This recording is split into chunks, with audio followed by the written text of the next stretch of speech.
Les frères jumeaux, connus pour leurs émissions et leurs livres de vulgarisation scientifique, ont été mis en examen jeudi pour escroquerie sur personnes vulnérables et tentative d'escroquerie. Le vaisseau des frères Bogdanov est entré dans une zone de turbulence. Jeudi 21 juin, Igor et Grishka Bogdanov ont été mis en examen pour escroquerie sur personnes vulnérables et tentative d'escroquerie. Les jumeaux de 68 ans ont été placés sous contrôle judiciaire. Voici que l'on sait de l'affaire au centre de laquelle se trouvent les deux stars de la vulgarisation scientifique.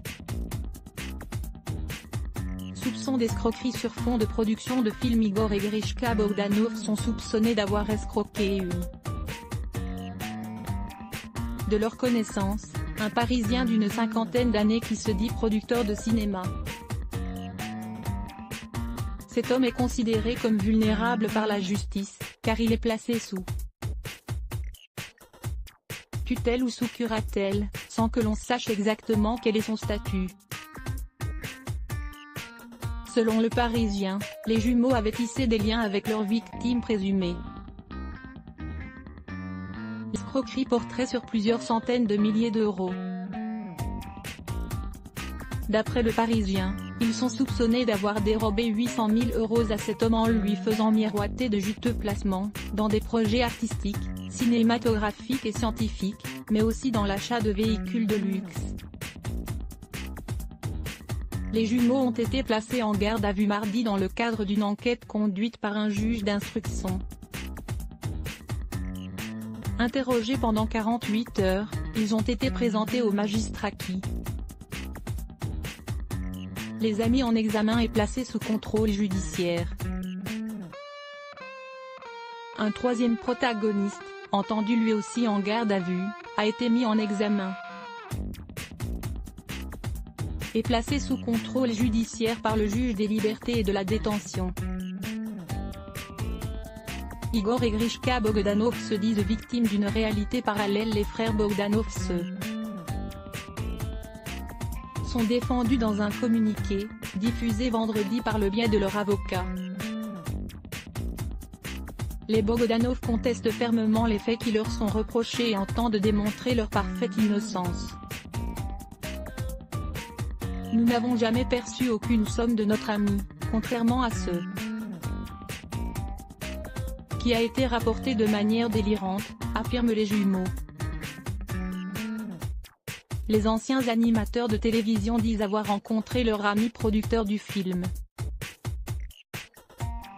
Le Noni, où ils avaient été engagés comme acteurs, en octobre 2017. L'homme était alors, selon eux, parfaitement sain d'esprit et exerçait normalement son métier de producteur.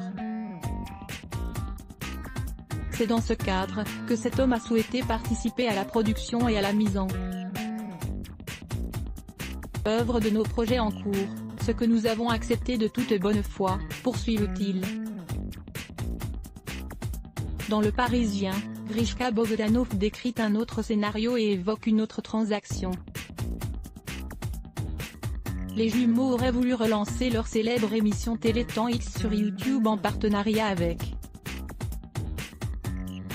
leur ami. Nous avons cédé 50% de la marque à Cyril, explique Grishka.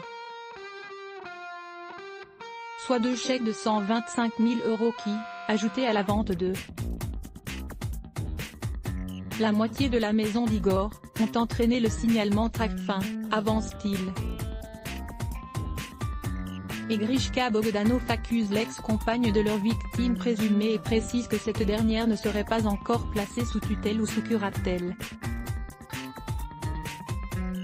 Il est en conflit avec son ex-épouse, laquelle a initié cette procédure.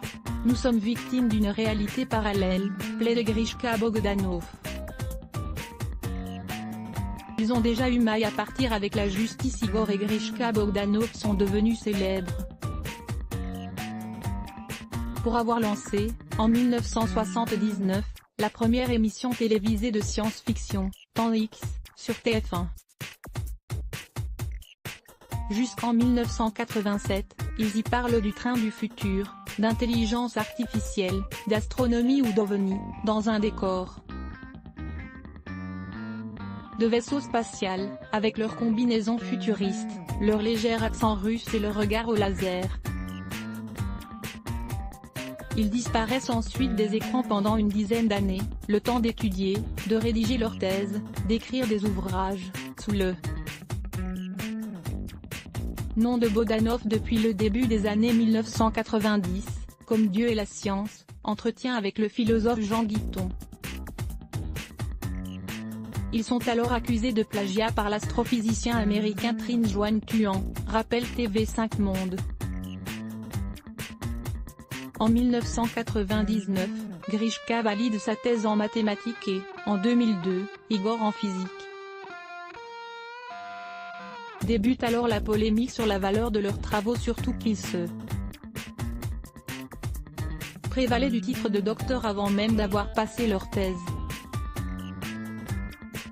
En 2010, l'hebdomadaire Marianne publie des extraits d'un rapport du CNRS, selon lequel ces thèses, et d'autres articles, n'ont pas de valeur scientifique. En 2012, 170 scientifiques revendiquent leur droit au blâme, après la condamnation d'un chercheur du CNRS critiquant des écrits des jumeaux. Marianne sera condamnée pour diffamation en 2014 mais, peu après, les frères seront en revanche déboutés d'une action engagée auprès du tribunal administratif de Paris contre le CNRS. D'une manière générale, il ressort que leurs travaux ne sont pas des canulars mais sont juste de faible valeur. Les accusés considèrent, eux, que la communauté scientifique a du mal à